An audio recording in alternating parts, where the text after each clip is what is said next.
ये कपटी दुष्ट इतना बड़ा दुस्साहस कर रहे हैं। अरे साहस है तो अकेले युद्ध करो ना मेरी माँ से। शांत हो जाइए भैया।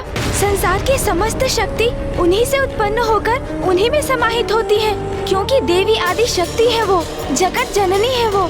ये दोनों तो क्या, समस्त असुर सेना भी उन पर आक्रमण कर दे तब भी उन्हें कोई क्षति नहीं पहुंचेगी। पुत्र कार्तिकेय का आवेशित होना तो उचित है। जो न्याय प्रिय है उसके समक्ष कोई अन्यायपूर्ण आचरण करे तो उसका क्रोध अवश्य जागृत होगा, और फिर जब ये दुष्टता उसकी माँ पर केंद्रित हो तब वो स्वयं को कैसे शांत रखे।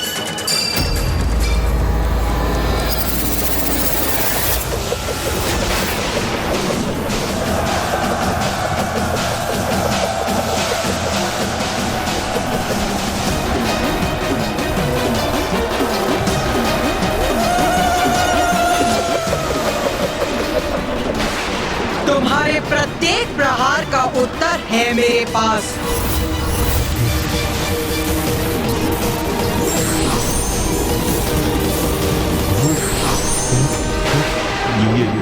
ये क्या भ्रातामुंड, ये तो अभी तक एक ही थी। हाँ भ्राताचंड, किंतु ये अभी 4 हो गई है। चंडमुंड देखो, अपने प्रहार को व्यर्थ जाते देखो और अपने जीवन की क्षणों की उल्टी गणना करना प्रारंभ करो।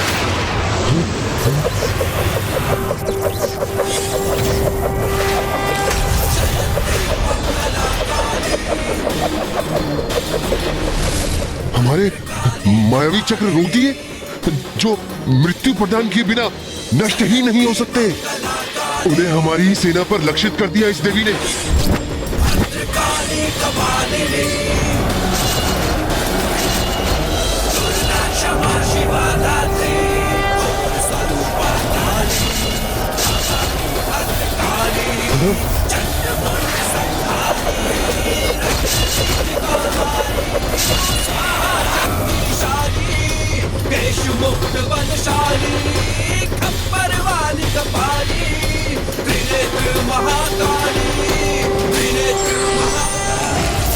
बस इतनी ही शक्ति है तुम दोनों में।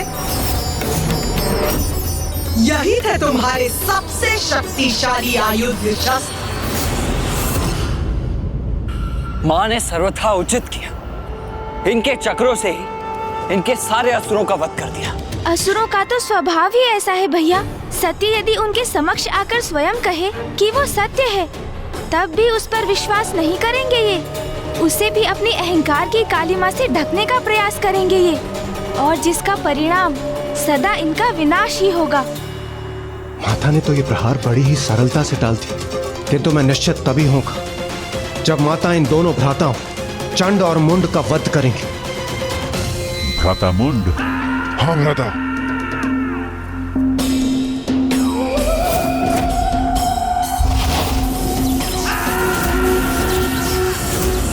मूर्खों, ये बालकों की क्रीड़ा करोगे मेरे साथ?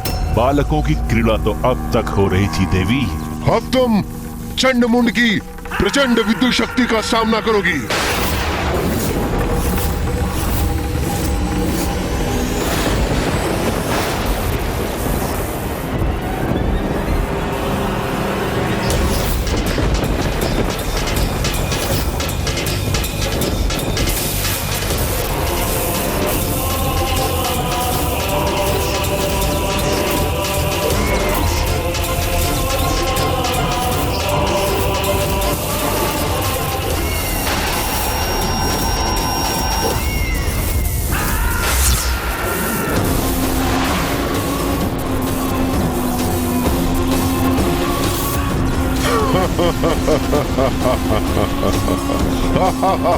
अपना जाल बुनेंगे मेरे चारों ओर। शीघ्र इनका ये भ्रम भी भंग होगा। अभी हमारी वास्तविक शक्ति से परिचित कहाँ हो देवी?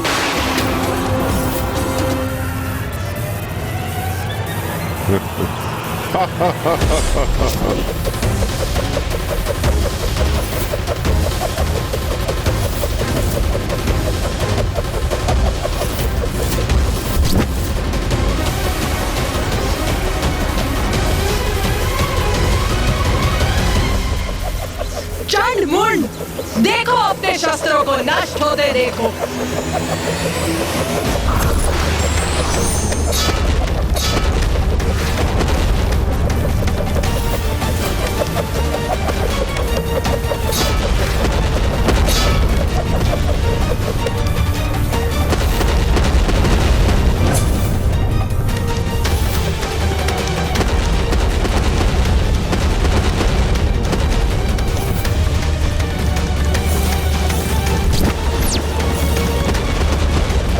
अपनी गति बढ़ाइए भ्राता मुंड। ठीक है भ्राता।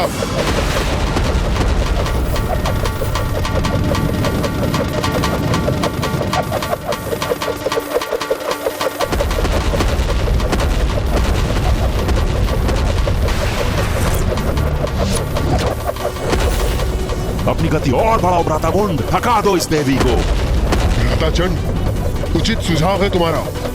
लो, मैंने और तेज कर दी अपनी गति।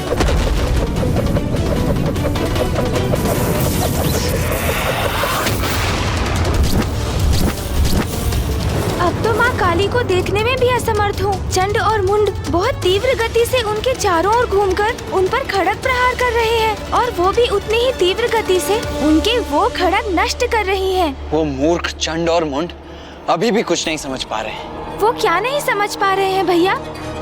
यही गणेश कि माँ तो इन दोनों के साथ क्रीड़ा कर रही है, जिसके उपरांत जितनी तीव्रता से माँ का क्रोध जागृत होगा उतनी ही अधिक दुर्दशा होगी इन दोनों की।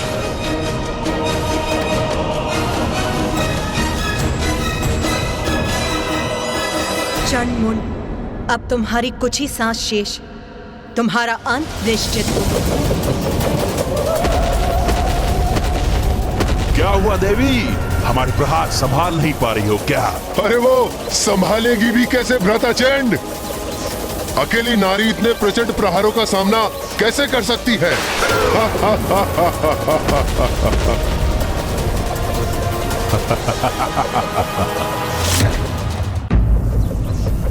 हे नारी, हम तो अनंत काल तक इसी प्रकार प्रहार कर सकते हैं, पर तुम अवश्य थक जाओगी। तुम्हारे कोमल कोमल हाथ उठने से मना कर देंगे, तब तुम अपना शीश झुकाने में विवश हो जाओगी। तुम पर अनेकों प्रहार कर तुम्हें छत विछत कर देंगे। हाँ, फिर हम अपना समस्त ध्यान उस देवी कौशिकी पर केंद्रित करेंगे।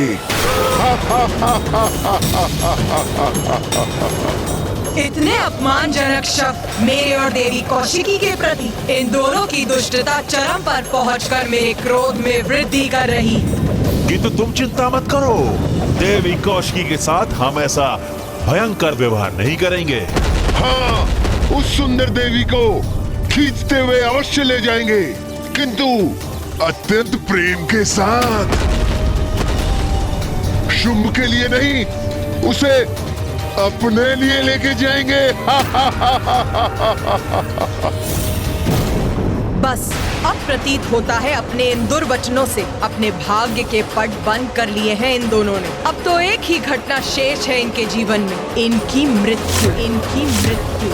अब इन दोनों के पापों की गागर भर चुकी।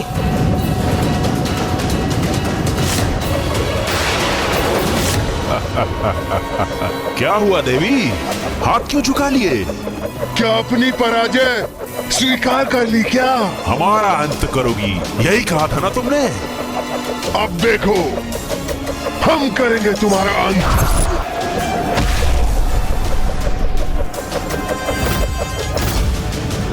अरे ये क्या हुआ? माँ काली कहाँ चली गई?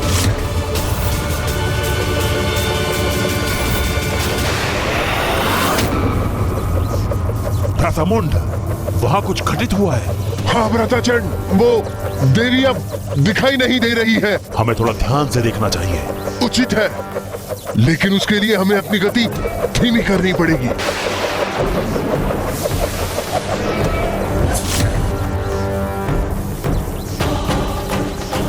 भ्राता मुंड, वो देवी कहाँ चली गई? लगता है भाग गई। चंड मुंड! हाँ?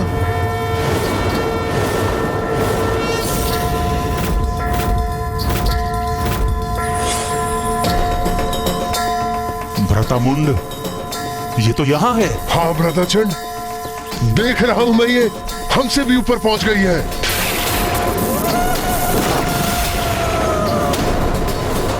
भागना तो अब तुम्हें चाहिए मूर्खों।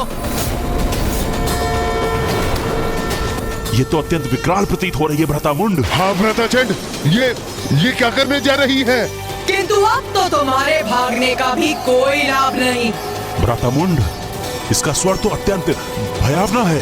अब हम क्या करें?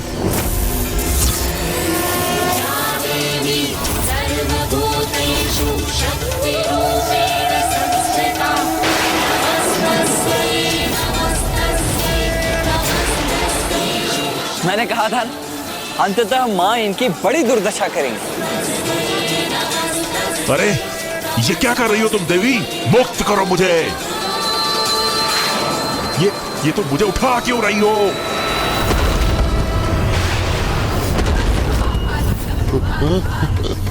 क्यों उठा रही हो मुझे?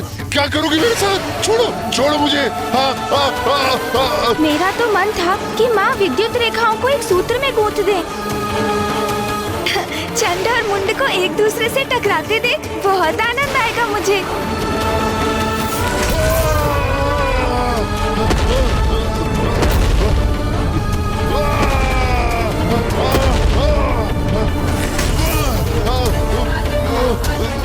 तुम्हें तीव्र गति से घूमकर वार करने में बहुत आनंद आ रहा था ना?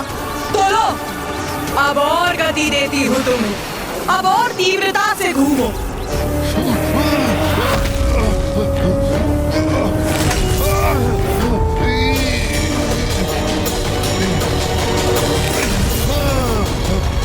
प्रतीत होता है माँ को तुम्हारा सुझाव भा गया है गणेश। माँ ने दोनों रेखाओं को इस प्रकार एक साथ गूंथ दिया है जैसे प्रतीत होता है किसी के केशों की चोटी। हाँ भैया।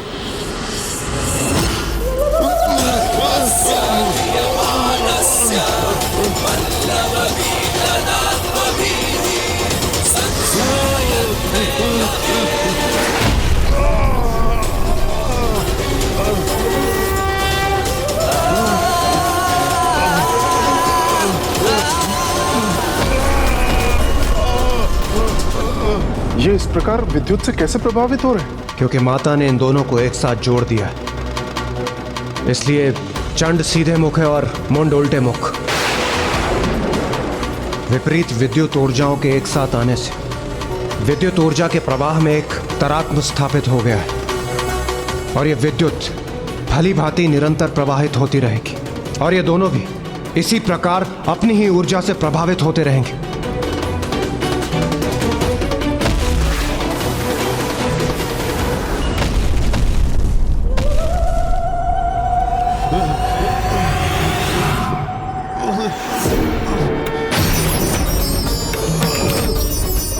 जैसे ही हम उस स्त्री के निकट पहुंचेंगे, हम उसे एक अंतिम चेतावनी देंगे।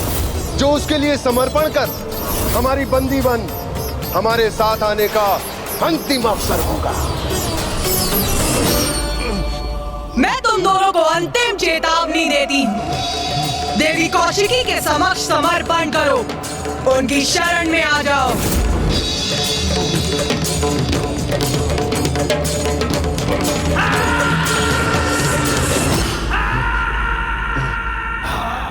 क्षमा मांगे, समर्पण करें, वो भी हम, वो भी एक नारी से। हमसे तो क्षमा अब तुम मांगोगी।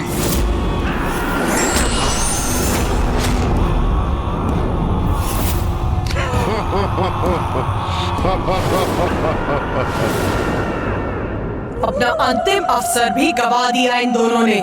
बस उसके लिए ये अंतिम अवसर होगा। उसके बाद हम नहीं, हमारे बाण बात करेंगे। हमारे बाण बात करेंगे। बाण बात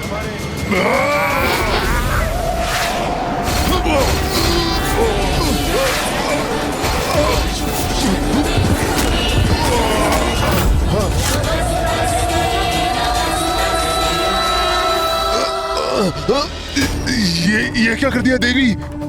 हमें अब अपने ही बाणों से भेद दिया। बहुत पीड़ा हो रही है। उस पर बाणों की ऐसी बौछार करेंगे कि वो उनसे आहत होकर लहूलुहान हो जाएगी। वो चीत्कार करेगी, हमारे बाणों के बंधन से मुक्त होने के लिए समस्त प्रयास करेगी। अपने कोमल कोमल हाथों से अपने बाणों को हटाने का प्रयत्न करेगी। तब मैं और चंड उसे अपने विद्युत पाश फेंक कर बंदी बना लेंगे। अब अपने पाश से बंदी बनाऊंगी तुम्हें।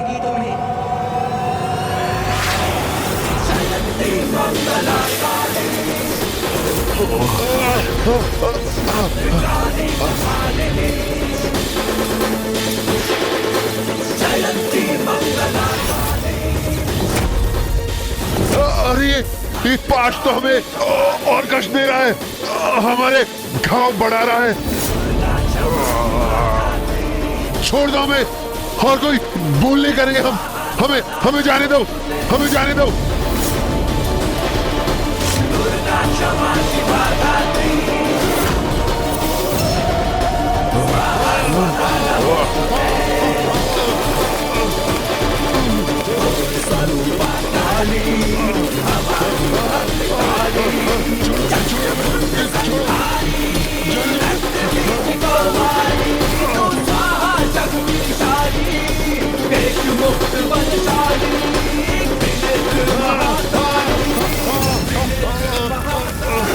भारी बेड़ियों में बंधी अपने पैरों पर हमारे साथ चलकर यहां तक आएगी।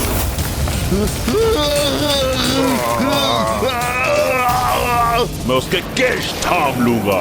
वो हमारे आगे हाथ जोड़कर असहाय अवस्था में आकर रुदन करेगी।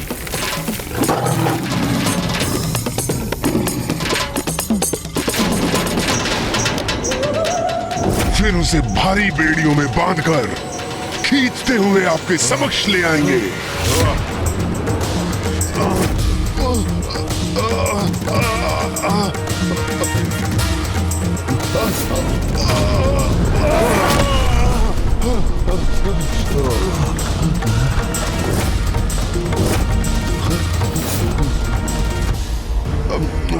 वो हमारे आगे हाथ जोड़कर असहाय अवस्था में आकर रुदन करेगी।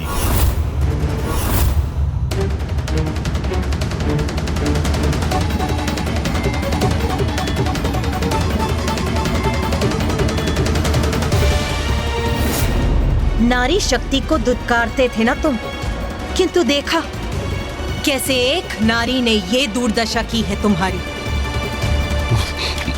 किंतु तुम तो क्षमा योग्य भी नहीं।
उसके अहंकार को खंडित करते हुए हम उसे इस राज्यसभा में लेकर आएंगे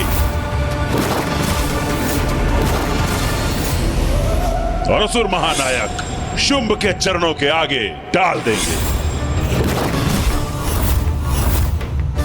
वो फिर अपने दया की भिक्षा मांगेगी। असुर महानायक शुंभ के चरणों में गिर के दया की भिक्षा मांगेगी। असुर महानायक शुंभ के चरणों में गिर के दया की भिक्षा मांगेगी।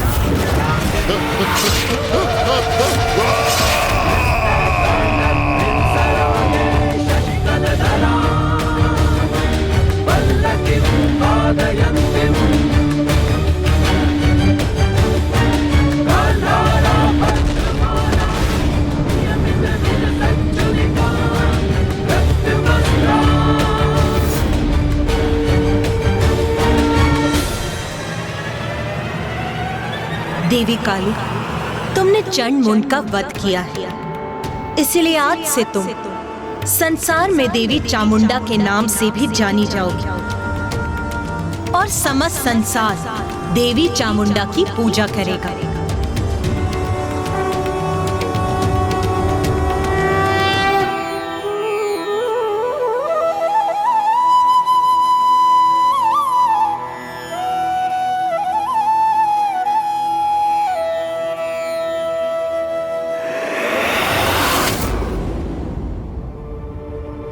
और लूलू, उसने उस असुर देवी ने उसका भी वध कर दिया। महेश पांडरक, उसका भी अंत उसी देवी ने किया। असुर महानायक,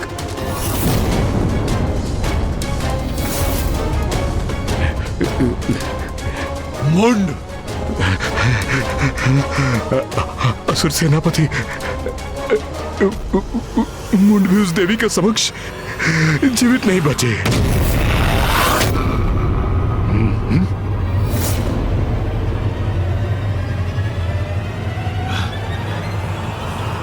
चंड,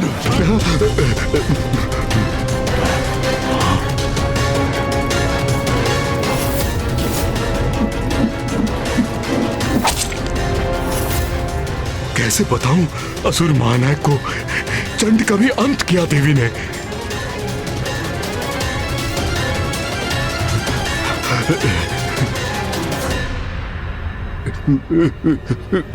उस देवी ने, उस नारी ने, उसका भी, उसने चंड का भी वध कर दिया।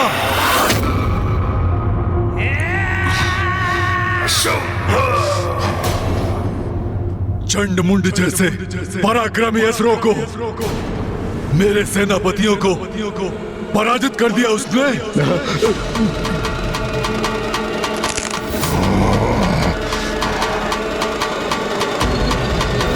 महापराक्रमी असुर चंड मुंड और धूम्रलोचन तीनों को भी अपना सेनापति नियुक्त करता हूं।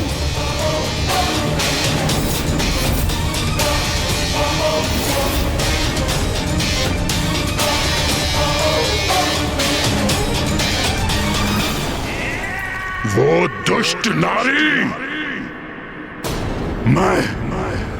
मैं उसका अंत कर दूंगा, अंत। ये क्या कह रहे हैं आप देव सेनापति निशुंभ?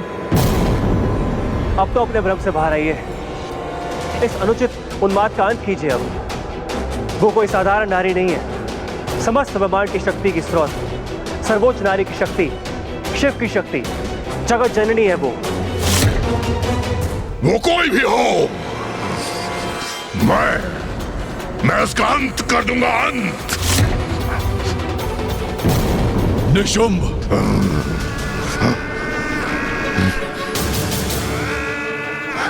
जी भैया। सेनापति रक्तबीज सर्वथा उचित कह रहे हैं। हमें इस सत्य को स्वीकार करना होगा।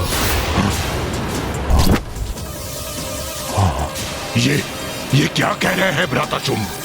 हम असुर पराजय स्वीकार कर लें? यही उचित होगा। इसी में हम सभी असुरों की भलाई निहित है।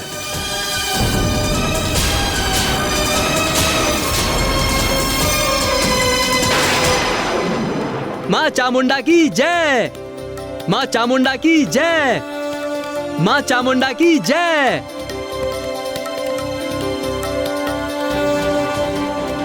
गणेश जी, मैं स्वयं को रोक ही नहीं सका। मुझे माँ की लीला का प्रत्यक्षदर्शी बनने की इतनी तीव्र इच्छा जो थी, ये तो मेरा सौभाग्य है कि मैं माँ काली के देवी चामुंडा रूप की लीला का साक्षी बना।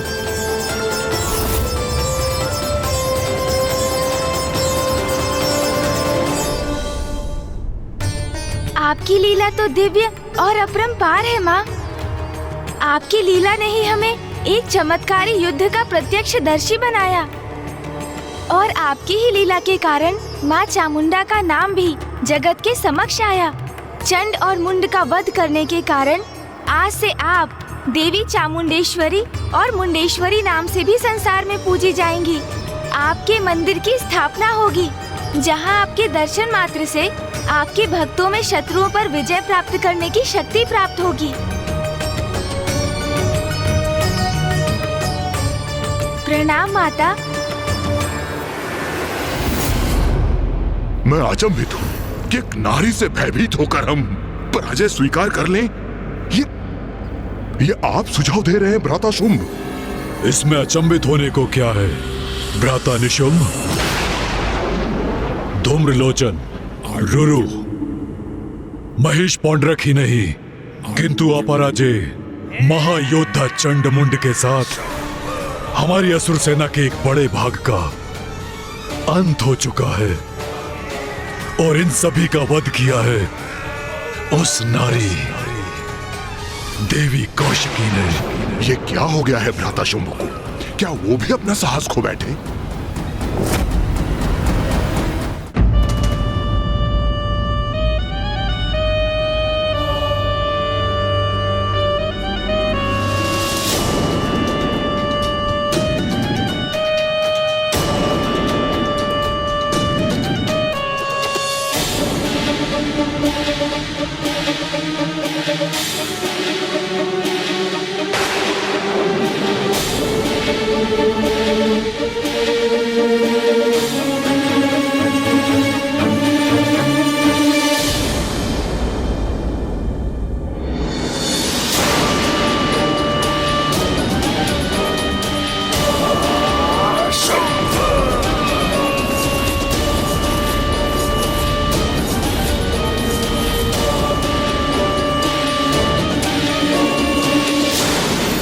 सत्य है ना, उस देवी ने हमारे प्रचंड असुर योद्धाओं का वध कर दिया, फिर भी तुम्हारा क्रोध जागृत नहीं हुआ?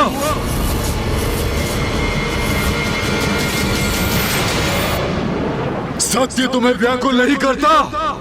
तुम्हारे हृदय का रक्त क्रोध से नहीं उबलता? बोलो रक्त बीज बोलो। हमारे असुर भ्राता हमारे लिए, हमारे असुर समुदाय के उत्थान के लिए युद्ध करने गए थे।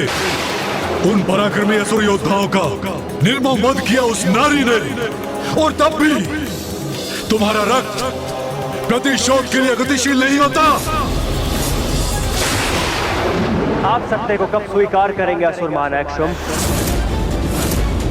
अपने मति भ्रम का परित्याग कीजिए, जिनसे प्रतिशोध लेने के लिए आप मुझे प्रेरित कर रहे हैं। वो कोई साधारण नारी नहीं है, जगत जननी है। पुनः वही राग अलाप रहा है ये? असुर महानायक शुंभ, उनकी शक्ति को पहचानिए। बस रक्तबीज बस।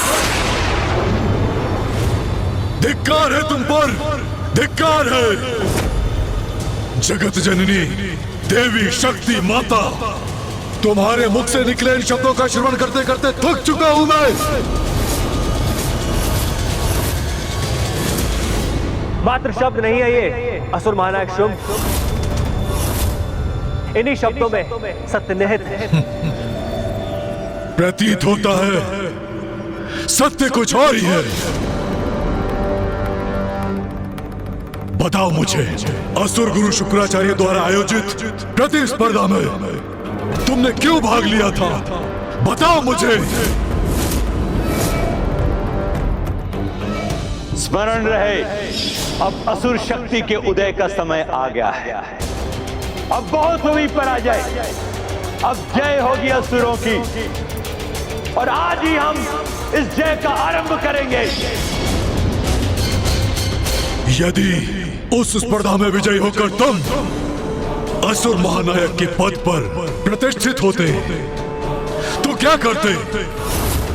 बताओ रक्तबीज, बताओ। क्या करते ये तो स्पष्ट है। असुर समुदाय के मान को दांव पर लगा देता ये, और इसके अधीन सभी असुर योद्धा उस नारी के भय से अपने अस्त्र को छोड़कर कंगन धारण कर कहीं छिपे बैठे होते। अपना स्वर नीचे रखो रक्तबीज, नीचे। मेरे भ्राता के शब्द चुप गए तुम्हें, तो आज सत्य कह ही दो। बताओ मुझे, तुम्हारी निष्ठा हम असुरों के प्रति है या उस नारी के प्रति? असुर महाराज शुभ, मुझ पर आक्षेप लगाने के पूर्व तनिक समझने का प्रयास कीजिए। ईश्वर से युद्ध कर हम कभी विजय नहीं हो सकते। ईश्वर, वो नारी, एक कुटिल कपटी मायावी नारी तुम्हारी ईश्वर है, और उसकी शक्ति में तुम्हें इतना विश्वास और उसके प्रति तुम्हारी इतनी श्रद्धा है। रक्तबीज, तुम उससे युद्ध न कर उसकी सुरक्षा सुनिश्चित कर रहे हो। देवी कौशिकी को मेरे संरक्षण की आवश्यकता नहीं है। मैं आपको और असुरों का बचाव करने का प्रयत्न कर रहा हूं, क्योंकि यदि आप निशुंभ, मैं और अन्य असुर शेष ही नहीं रहे तो इस युद्ध का असुरों को क्या लाभ होगा? अपनी जान गंवाकर भी हमें क्या प्राप्त होगा? बस बस रक्तबीज, बस।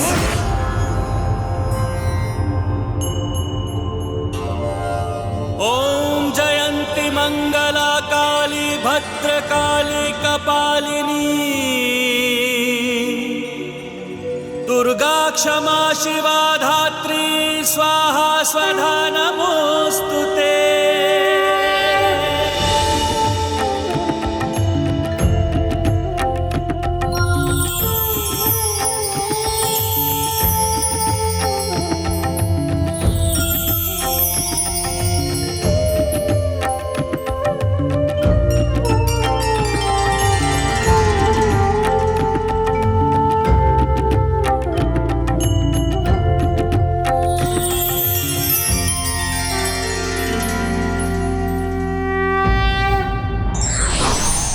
सच्चे हितैषी ही सत्य से अवगत कराते हैं, किंतु ये व्यक्ति पर निर्भर करता है वो इसे कितना महत्व देता है।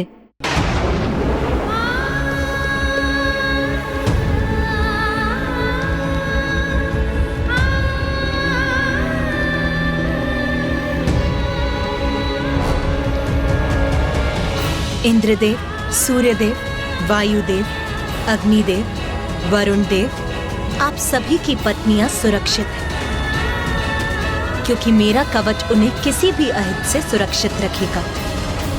माता, आपका कोटि कोटि धन्यवाद। आपने कृपा कर हमारी सारी चिंताएं हर ली। माता, यदि सभी देवियां सुरक्षित हैं, तो क्या हम उन्हें अपने साथ लौटाकर ले जाएं? नहीं, अभी वो समय नहीं आया, क्योंकि शुंभ और निशुंभ के वध होने तक देवियां मेरे ही कवच के संरक्षण में गुफा में सुरक्षित रहेंगी।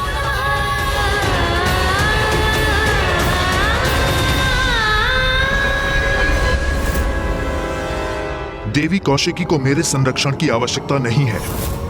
मैं आपका और असुरों के बचाव का प्रयत्न कर रहा हूं। बस बस, जाओ यहां से, चले जाओ यहां से रक्तबीज। इन्हें समझाने के मेरे सभी प्रयत्न विफल हो गए हैं। अब मेरा यहाँ से निकलने का समय आ गया है। जिस दिवस मैं असुर महानायक के पद पर स्थापित हुआ था, मैंने समस्त असुर समुदाय को साक्षी मानकर एक प्रण लिया था कि असुर शक्ति को आधार बनाकर संपूर्ण त्रिलोक में अपने असुरों की प्रभु सत्ता स्थापित करूंगा। किंतु तब मुझे यह कहा गया था कि मेरा ही एक अत्यंत शक्तिशाली और महत्वपूर्ण सेनापति मेरी सबसे बड़ी दुर्बलता का रूप लेगा।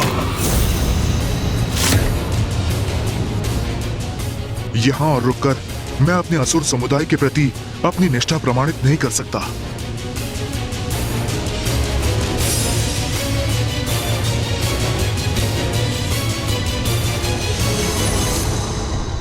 जाओ रक्तबीज, जाओ, भाग जाओ यहां से, क्योंकि तुम्हारा आज ये पलायन असुरों के साथ महाद्रोह है, किंतु ये तुम्हारा स्वभाव ही है। महान असुर सम्राट महिषासुर ने तुम्हें मंत्री बनाया और जब उनका विकट समय आया तुम उन्हें अकेला छोड़कर भाग गए। जो तुमने पूर्व में किया वही तुम आज भी कर रहे हो। रक्तबीज, तुम पर धिक्कार है। मुझे तो प्रतीत होता है कि तुम असुर ही नहीं हो। अवश्य तुम्हारी मां ने भी असुरों के साथ द्रोह किया होगा और अपने चरित्र को देवताओं के साथ कलंकित किया होगा, और तुम उस कलंक का परिणाम हो रक्तबीज।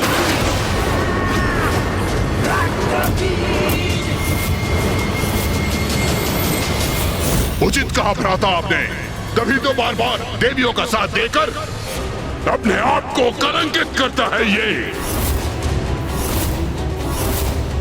सुना तुमने जो मेरे भ्राता ने कहा, वो कल सभी असुरों की जीवा पर होगा और सभी असुर यही कहेंगे कि तुम्हारी मां के ही कारण तुम्हारी निष्ठा देवताओं के प्रति है।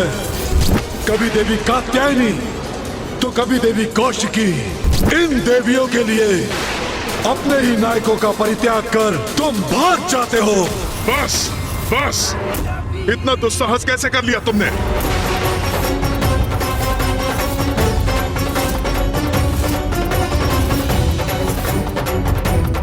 सभी सीमाएं लांघ गए हो तुम। मेरी मां के प्रति अपशब्द कहा तुमने, तुम्हें इसका दंड मिलेगा। अपने हाथों से तुम्हारा वध करूंगा मैं। स्तंभन! स्तंभन!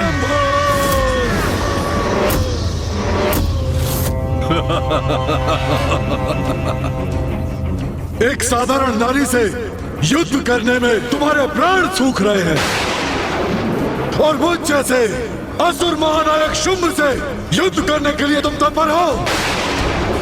यह कैसा परिहास है? इस बंधन से मुक्त होता तो अभी अपनी शक्ति का परिचय देता तुम्हें।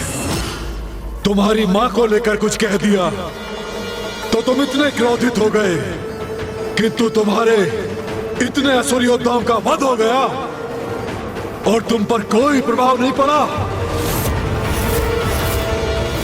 भ्राता शुंभ ये क्या कर रहे हैं? यदि रक्त बीज के तन से उसके रक्त की एक भी बूंद धरती पर गिरी तो वो उसके लिए एक बड़ी सेना उत्पन्न कर देगी, और यदि ऐसा हुआ तो ज्ञात नहीं वो सेना हमारी कैसी दुर्दशा करेगी। नहीं, भैया को उसे स्तंभन से मुक्त करना ही होगा।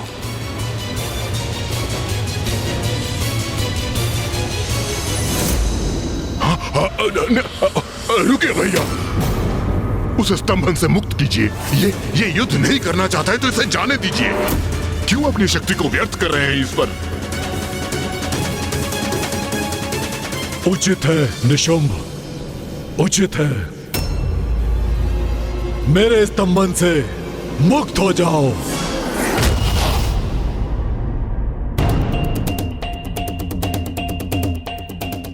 आपके रोकने के पूर्व मैं देवी कौशिकी से युद्ध करने जा रहा था,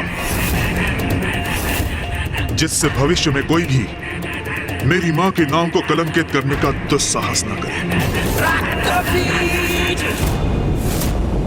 एक निष्ठावान मंत्री होने के नाते मैंने महाराज महिषासुर को चेतावनी दी थी, और आज फिर आपको भी चेतावनी दे चुका हूं, जिसे समझने के लिए तैयार नहीं है आप। जो दुर्दशा धूम्रलोचन और चंडमुंड की हुई है, आज वही मेरी भी होगी, और उसका समस्त दोष आपका होगा। आपका अहंकार ही हमारे विनाश का कारण बनेगा। मैं अपने महानायक के प्रति अपने उत्तरदायित्व से भली भांति परिचित हूं, इसलिए मैं देवी कौशिकी से युद्ध करूंगा। किंतु आज असुर महानायक ने मुझे मेरा स्थान दिखा दिया है। मेरी मां का अपमान कर बता दिया है मुझे कि उनकी दृष्टि में मेरा स्थान कितना निम्न है। जय हो, असुर महानायक की जय हो।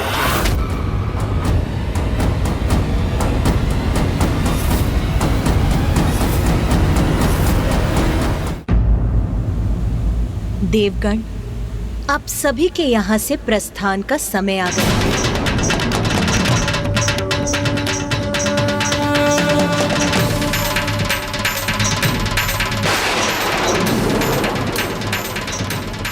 विंध्याचल पर्वत, वहीं स्थित है देवी कौशिकी।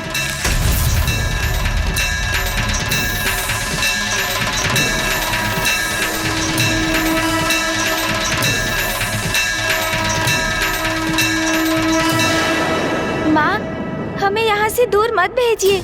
ये सब जो घटित हो रहा है और जो होने वाला है, ये सभी तो आपकी ही लीला है माँ। हमें भी यहाँ रहकर आपकी उसी लीला का प्रत्यक्षदर्शी बनने की अनुमति दीजिए माँ।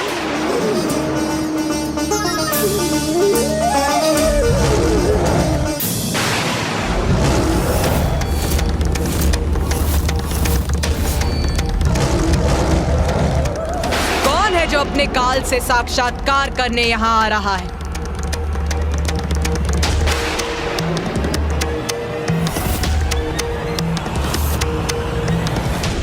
रक्त बीज, रक्त बीज।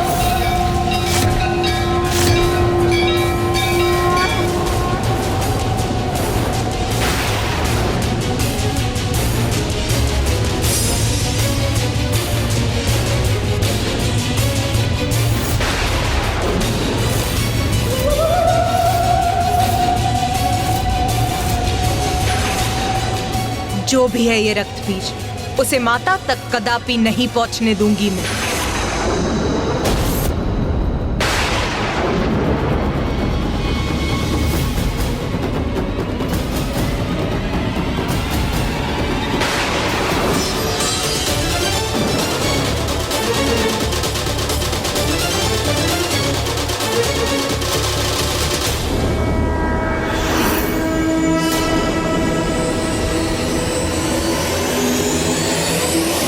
जगत जननी,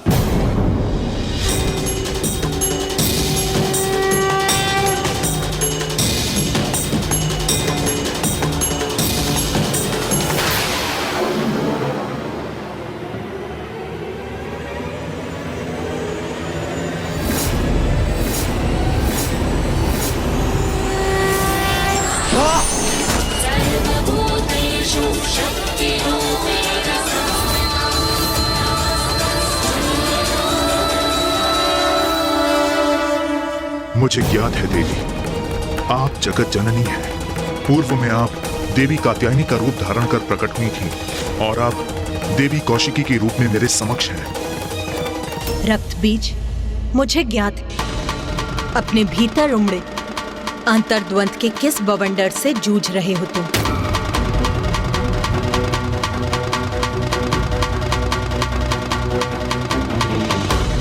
मैं आपसे युद्ध करने के लिए विवश हूं जगत जननी। पूर्व में भी मैंने महाराज महिषासुर को चेतावनी देने का प्रयत्न किया था, किंतु मैं असफल हुआ और अब पुनः असुर महानायक शुंभ को आपकी शक्ति के प्रति सचेत करने में विफल हुआ हूं मैं। तब भी और अब भी जो उचित था वही करने का प्रयास किया मैंने, किंतु मेरा प्रयास व्यर्थ हुआ। मेरे अपने मुझे द्रोही कहकर दुत्कारने लगे, मेरी मां पे आक्षेप लगाकर उनका अपमान कर रहे हैं।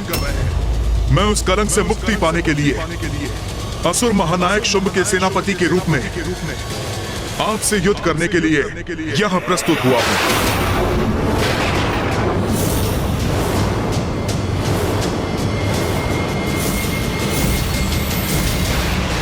आप अपना दायित्व निभा रही हैं जगत जननी, और मैं भी अपना दायित्व निभाने यहां आया हूं। ज्ञात है मुझे अंततः आपके हाथों मृत्यु होगी मेरी,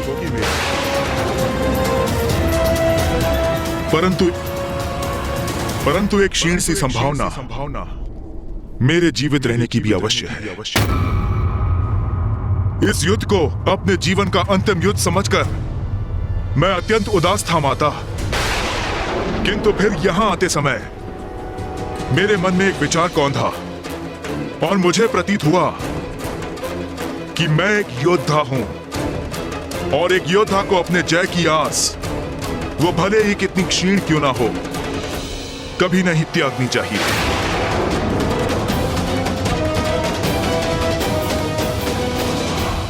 और ये उचित भी है। आप जगत जननी हैं, देवी शक्ति हैं, तो मैं बुराई का साथ देने पर भी हूं तो आपका ही अंश, अर्थात आप मुझ में उपस्थित हैं और मैं आप में। इसलिए हम दोनों भिन्न होते हुए भी एक ही हैं और हमारी शक्ति का स्रोत भी एक ही है। जब शक्ति एक है तो फिर इस युद्ध में जहां आपकी शक्ति सफल हो सकती है तो मेरी क्यों नहीं?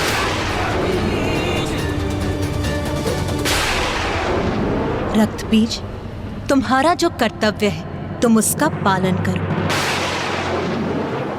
यदि इस युद्ध में शेष रहा तो अपनी मां का प्रतिशोध अवश्य लूंगा शुंभ से। उसे मृत्यु दंड देकर आपकी इच्छा पूर्ण करूंगा मैं।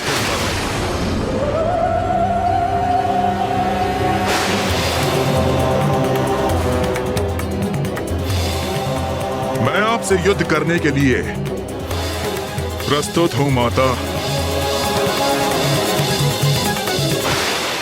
आज्ञा दीजिए देवी कौशिकी, वो आपसे युद्ध करने आया है, किंतु उसके पूर्व उसे मुझे पार कर आगे बढ़ना होगा।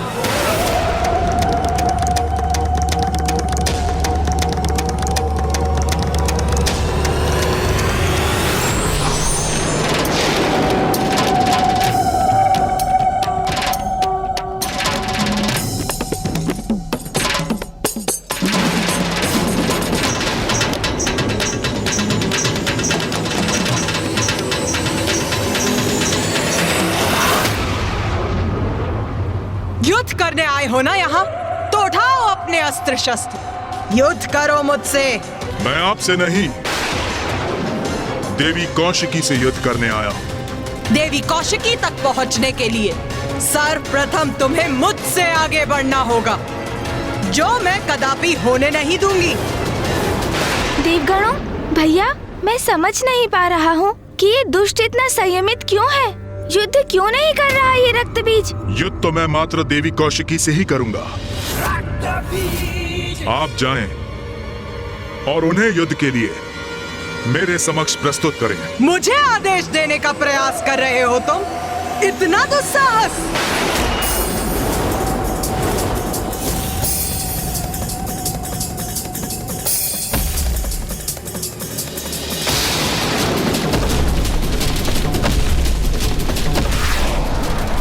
आइए देवी, युद्ध कीजिए मुझसे, यही तो मैं भी चाहता हूं।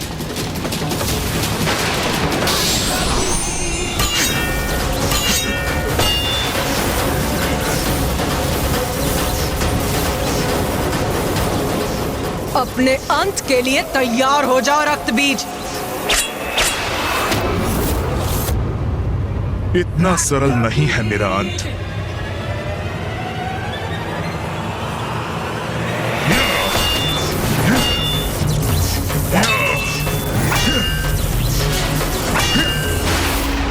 उस स्पर्धा में हमने जिस रक्तबीज को देखा था, ये उससे कितना भिन्न प्रतीत हो रहा है। इसमें आए इस परिवर्तन का क्या कारण हो सकता है? हाँ भैया, उसी का विचार तो मैं भी कर रहा हूँ। अभी तक माता पर एक वार तक नहीं किया है इस असुर ने। बस अपना बचाव। भैया, कोई तो बात है जो हम भूल रहे हैं।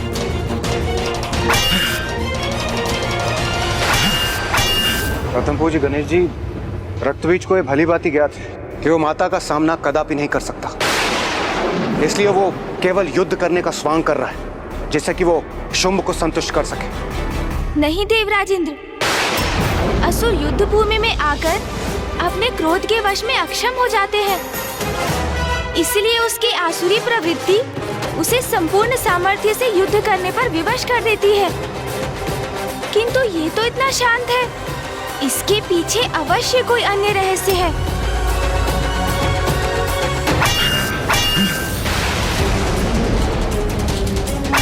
वार करो मुझ पर।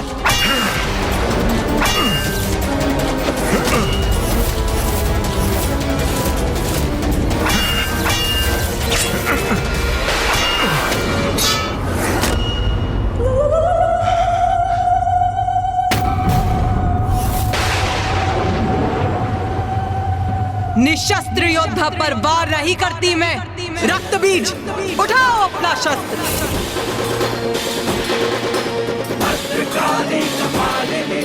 सुना नहीं? अपना शस्त्र उठाकर प्रस्तुत हो युद्ध में। उठाओ, वार करो मुझ पर।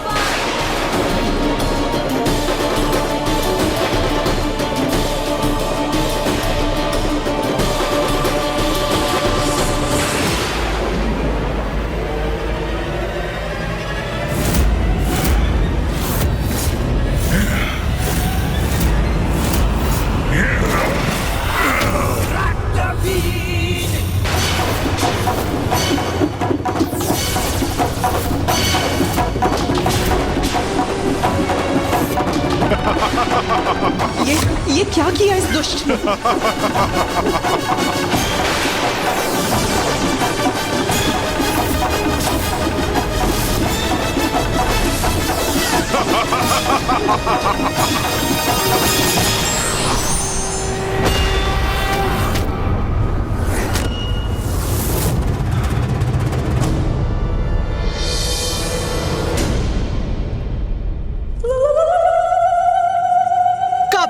दुष्ट, तूने छल से देवी कौशिकी पर वार करने का दुस्साहस कैसे किया?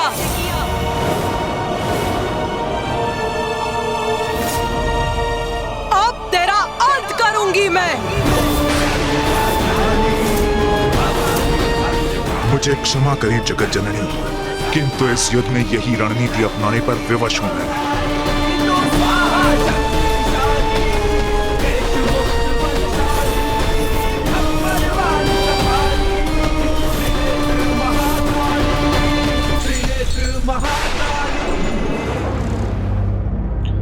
क्या हुआ भ्राता निशुंभ, इतने अधीर क्यों हो?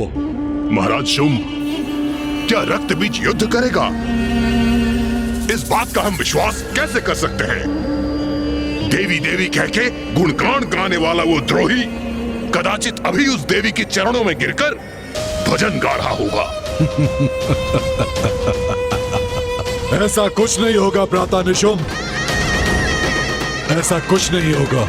ऐसा नहीं होगा ये आप किस विश्वास पे कह रहे हैं? क्योंकि रक्त बीज के स्वभाव से भली भांति परिचित हूं। वो हमारे समान निर्लज्ज नहीं है। उसकी मां का अपमान कर हमने उसकी भावनाओं को ठेस पहुंचाई है, और वो मूर्ख अपनी मां के सम्मान के लिए अवश्य युद्ध करेगा, अवश्य करेगा। कहीं वो धूम्रलोचन, रूरू, महेश पौंड्रक और चंडमुंड के समान उसकी मृत्यु हो गई तो? कैसे होगी उसकी मृत्यु, जिसके रक्त के प्रत्येक बूंद से एक और रक्त बीज उत्पन्न होगा। उसका रक्त बहा तो सहस्त्रों रक्त बीज उत्पन्न हो जाएंगे उसके साथ युद्ध करने के लिए। इसलिए उसका अंत असंभव है।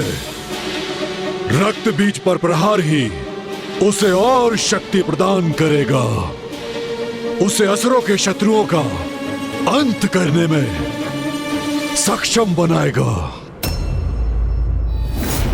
समझे भ्राता निशुंभ? कुछ ही समय में रक्त बीज लौटकर अपने विजय की गाथा सुनाएगा।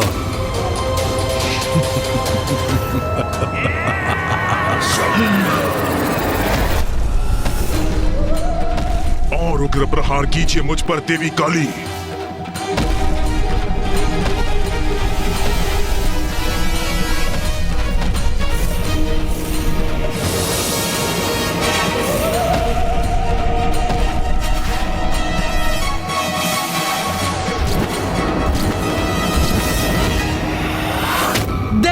आशिकी पर छल युक्त प्रहार करने का उचित दंड प्राप्त होगा तुझे रक्तबीज।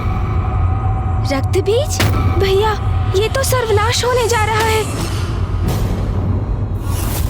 गणेश, क्या हुआ? तुम इस प्रकार इस असुर का नाम क्यों ले रहे हो? भैया, ये रक्तबीज तो वही असुर है जिसके रक्त से अनेकों असुर प्रकट होते हैं।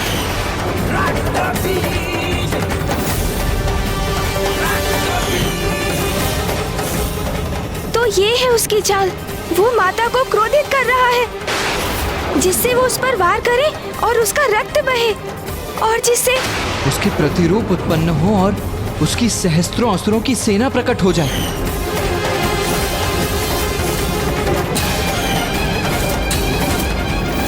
नहीं माता, रुक जाइए, इस पर प्रहार मत कीजिए। रुक जाइए माता, रुक जाइए। यही तो चाहता था मैं।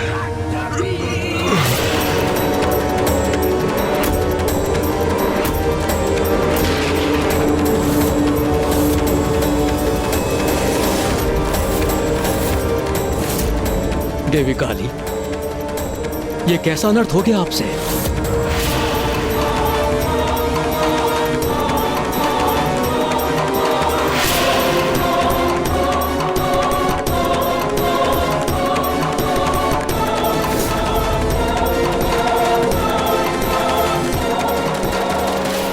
मुझे आप पर वार करना ही था, वही किया मैंने। मां काली को उत्तेजित कर स्वयं पर प्रहार कराने का यही उपाय था।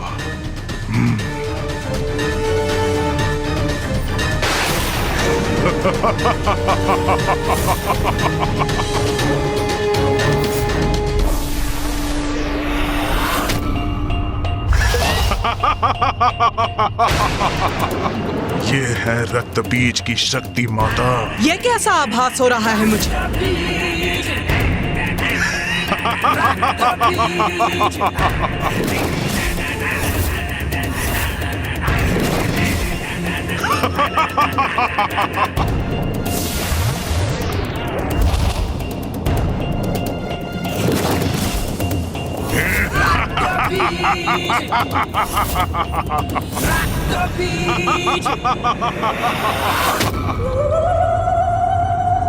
तो अभी अंत नहीं हुआ इसका?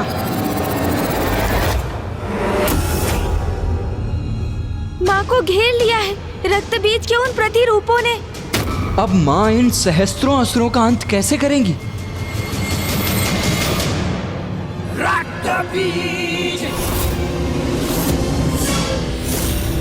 देखा देवी, मेरा वध कोई नहीं कर सकता। मैं तो अमर हूं।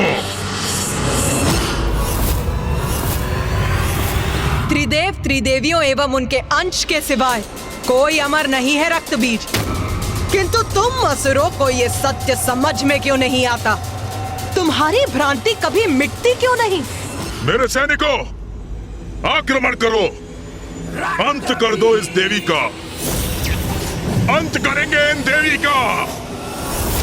प्रहार करो इन पर।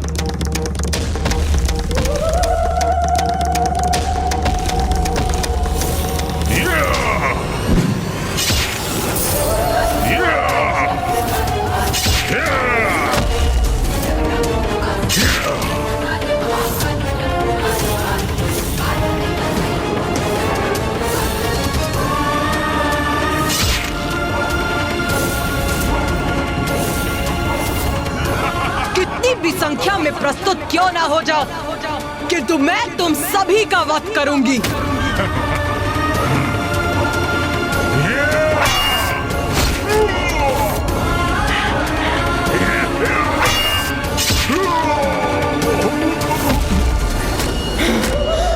हो गया रक्तबीज, या थोड़ा और रक्त बहाऊं मैं तुम्हारा, जिससे तुम कुछ और असुर उत्पन्न कर सको? उसकी कोई आवश्यकता नहीं पड़ेगी महाकाली, क्योंकि आप तो मेरी सेना के निरंतर उत्पन्न होने का उपाय कर चुकी हैं।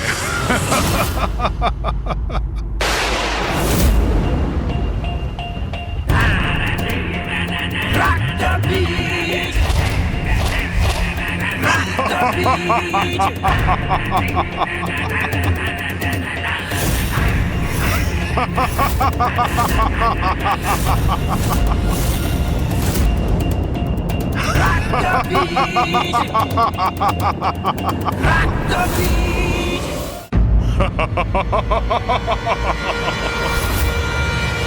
असुर तो निरंतर उत्पन्न होते रहेंगे, इनका तो कभी अंत ही नहीं होगा। हाँ गणेश, तुम उचित कह रहे हो गणेश।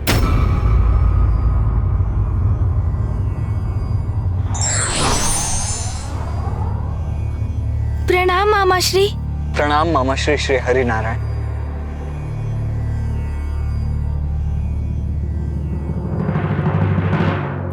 रक्त बीज और उसके असुरों का जितना रक्त बहेगा, उनके रक्त से उतने ही असुर उत्पन्न होंगे। किंतु मामाश्री, इन असुरों की उत्पत्ति और मरण के इस चक्र का अंत करने का कोई तो उपाय होगा।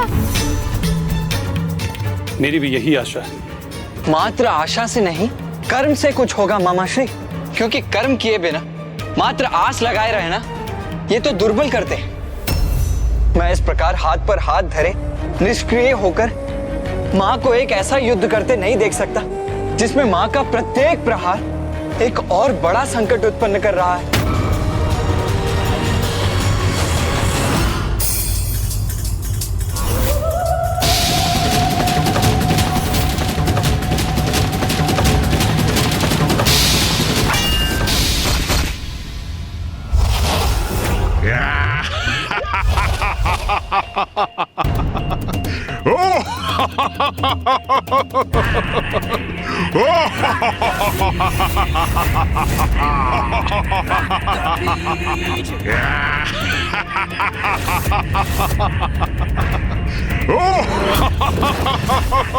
माता, मुझे इन असुरों से युद्ध करने की अनुमति दीजिए।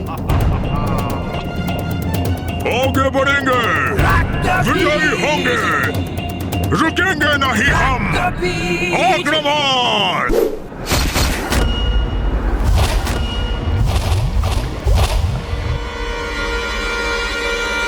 भैया, भैया, इस प्रकार आपको ऊंचे स्वर में रोकने का आशय नहीं था मेरा, किंतु मैं सशंकित हो गया भैया। सशंकित हो गए तुम?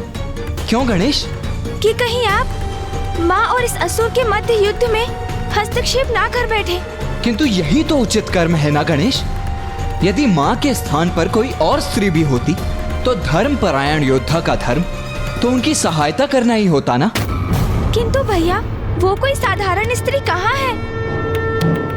ये तो माँ के प्रति आपका स्नेह है, जिसके कारण आप उनकी क्षमता को अनदेखा कर रहे हैं। मैं अनदेखा कर रहा हूँ? क्या अनदेखा कर रहा हूँ मैं गणेश? यही भैया कि आप भी उनके एक भाग ही हैं।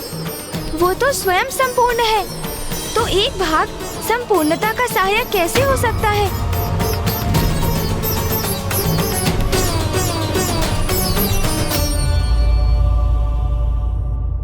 तुम सर्वथा उचित कह रहे हो गणेश। मैं ये कैसे नहीं देख सका? मेरा जन्म तो माँ से ही हुआ है। मेरा तन, मन, मेरे रक्त की प्रत्येक बूंद माँ की ही तो देन है।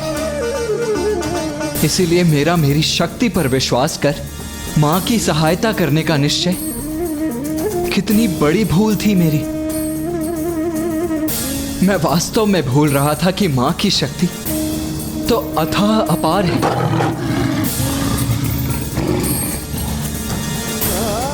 जैसे सागर का जल और जल की एक बूंद सागर की सहायता कैसे कर सकती है? मैं अवश्य क्षणिक आवेग में बह गया था गणेश। आप उचित कह रहे हैं भैया। जिस प्रकार हमारे शरीर में स्थित रक्त की प्रत्येक बूंद माँ की ही देन है, उसी प्रकार रक्त बीज की देह का रक्त भी माँ का ही अंश है। उसी रक्त को माँ के विरुद्ध उपयोग करने में आतुर है, बिना ये जाने कि वो रक्त तो माँ से ही उत्पन्न होता है, अंत में माँ में ही समा जाता है। जो शक्ति उसे माँ से ही प्राप्त हुई है, उसका उपयोग माँ के विरुद्ध कर वो कभी युद्ध में विजयी नहीं हो सकता।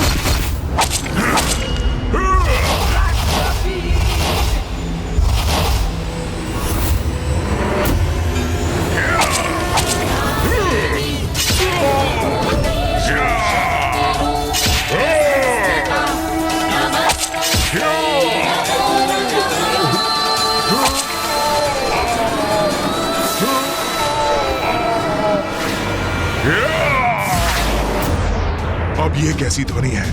किसका आगमन हो रहा है?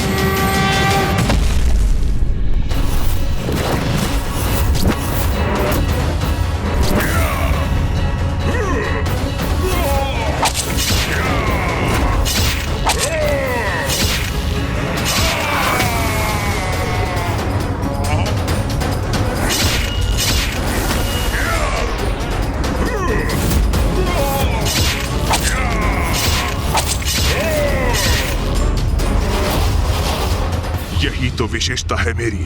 मेरे ऊपर आघात मेरा अंत नहीं करते, मुझे और बलवान बनाते हैं।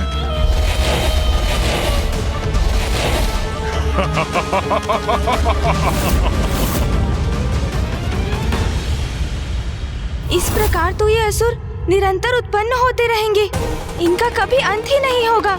गणेश जी, आप उचित कह रहे हैं। इस प्रकार तो ये युद्ध अनंत काल तक ऐसे ही चलता रहे।